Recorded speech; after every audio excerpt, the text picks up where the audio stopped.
David Harris here with Protection Dog Sales, and today we're going to be shooting some video of Connor. He's an 8-month-old German Shepherd male, very well raised, very well developed young dog, but once again he's 8 months old.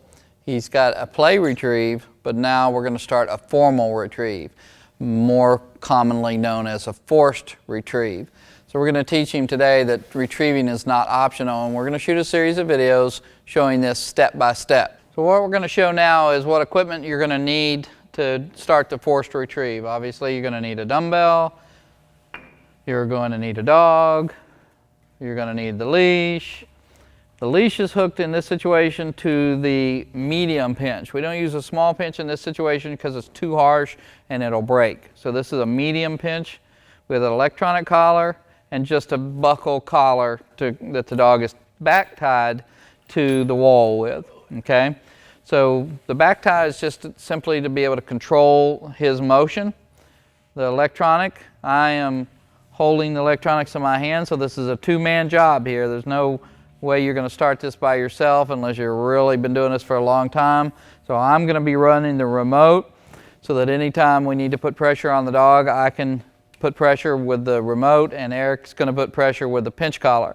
As we talked about before, both of these collars serve different roles, and we're going to be using them in tandem today to put a little pressure on this dog. So what I want you to think about in this exercise, our first step is for him to allow us to put the dumbbell into his mouth. That's the first step. So Eric's going to ask him to put the dumbbell in his mouth. When he doesn't do it, Eric's going to put some pressure on the electric, or on the pinch collar. I'm going to put some pressure on with the electric. As soon as he opens his mouth, the dumbbell's going to go in and the pressure's going to stop. So it's just like the dog has control over the pressure. Remember, how does a dog learn from a correction? He learns from a correction by making it stop. So the dog's going to learn very quickly, when I see that dumbbell, I want to get it in my mouth.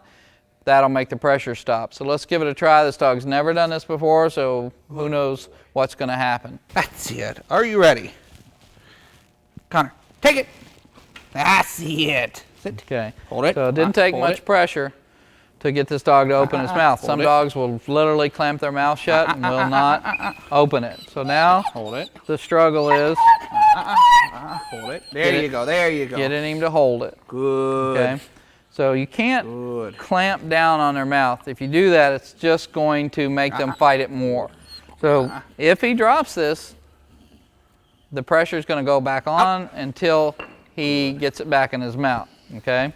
So we'll try it again. Take it. Take it. Take it. That's it. Good. Relax. Good. Okay, we're talking about the philosophy behind the forced retrieve and why it's important to do a forced retrieve versus a play retrieve. We hopefully did a clicker trained positive reinforcement retrieve, and the dog has been taught to retrieve. I know what a dumbbell is. I like to pick up the dumbbell. It's fun to pick up the dumbbell, but it's not consistent. We want a dog that will retrieve no matter what, whether they're hungry, whether they're distracted, no matter what. Retrieve through fire if that's what's required. Because some of these dogs are going to become service dogs. They're going to have to pick things up and service their owners. So retrieving is really important. Take it. The forced retrieve is just, now we're training. We're not asking anymore, we're telling.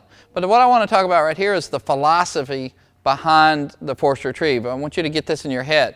If you do this right, the dog will love retrieving when it's done. And here's the psychology behind that. Imagine you had a child and that child wanted to play the piano. And they start pestering you every day. Please buy me a piano, buy me a piano. We got to have a piano so I can learn to play the piano. I want to be a concert pianist, right?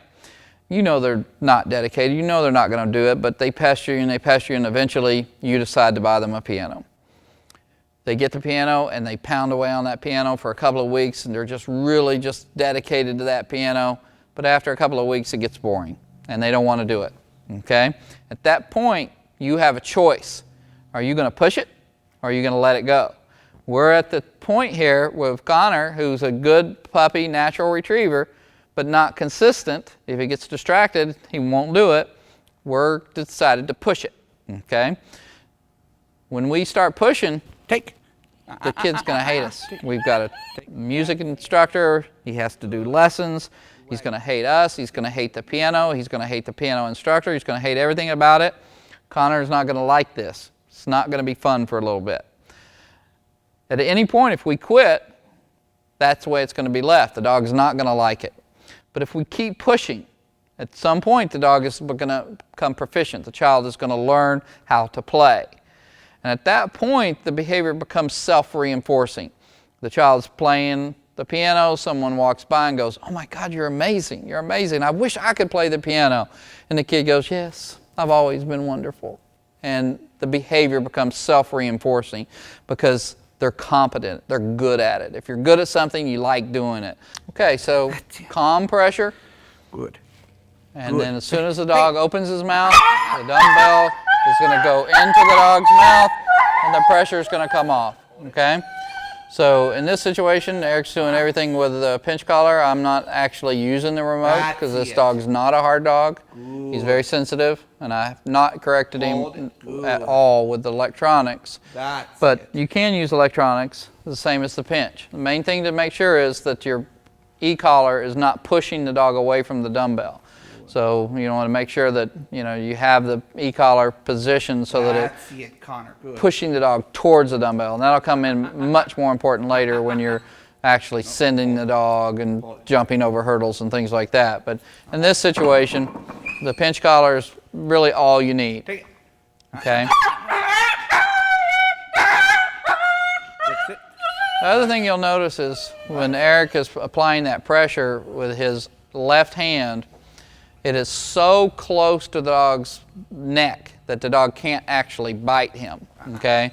So, a lot of dogs will bite you in this exercise. I don't blame them. It's not a fun exercise for them, but once it's taught, it's taught, okay? So in the forced retrieve, sometimes we have to use 3 points of pressure where there's 2 leashes on the dog and the back tie. The second leash is with another handler who's keeping the dog from biting you in the face. Okay. That's it. So that's very common. What you're seeing with Connor now is he doesn't want to let the dumbbell go. Okay, so pressure, pressure, pressure. Mouth comes open. Dumbbell goes in, pressure goes off.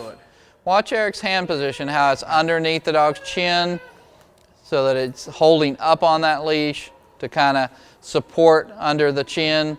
You've been playing tug of war with your puppy ever since he was little. He knows that when he feels pressure under the chin to hold still. Okay? So Eric's using his release command, keeping the dog happy. You can see the dog's wagging his tail now and relaxed. Back to next retrieve. Take it. That's it. Come on. Take it. Come on, take it. Good. Good. So in this first step, all our goal is for the dog to allow us to put the dumbbell in his mouth, to hold it calmly, not to chew on it, and to just stay with it. Okay? So once we get the dog can hold it calmly, no chewing, and stay with it, then we'll call this exercise done. Okay? So that's a very close to end point for us. And you'll just do, a dozen repetitions of this to teach the dog to let go. There you go. Good. Out might work, okay might work. Try to keep the dog as happy as you can. A little cautionary tale, some dogs, if you bring out the food in this exercise, they're going to sour to the food. They associate the food with the corrections. So some dogs can handle that, some dogs can't. Most dogs, when you finish the forced retrieve, it's like they have an epiphany. They're like, Take it. "Oh my God, this is fun. I love to do this. This is exciting," and it becomes self-reinforcing. So that's just a sort of a pep talk. It's going to be rough for a while for you, and it's going to be rough for the dog. Now, the other thing to think about is we don't typically do a forced retrieve on our own dog. So one person will do a hard part of the forced retrieve for you, and you do it for them if you're training with a group of people. So we don't typically do forced retrieves on our own dogs. We wait till the dog is fairly competent, and then we step in, and it's fun again. Okay? Okay, an overview of the forced retrieve. We need a tie out so that we limit the dog's options. He can't run in circles around us. He can't move too far. So some type of stable tie out is a good situation. We need multiple leashes. I might have a leash over here to keep the dog from lunging towards Eric. and multiple collars. Okay? The whole issue here is to have really strong control over what the dog's options are. We're going to be putting a little pressure on this dog. As soon as he responds correctly, the pressure goes away, and he learns very quickly to get that dumbbell in his mouth. So that's step number 1 of the forced retrieve. Next lesson will be getting him to actually reach for it at a little bit of a distance, and we'll just keep adding to it. So there you go.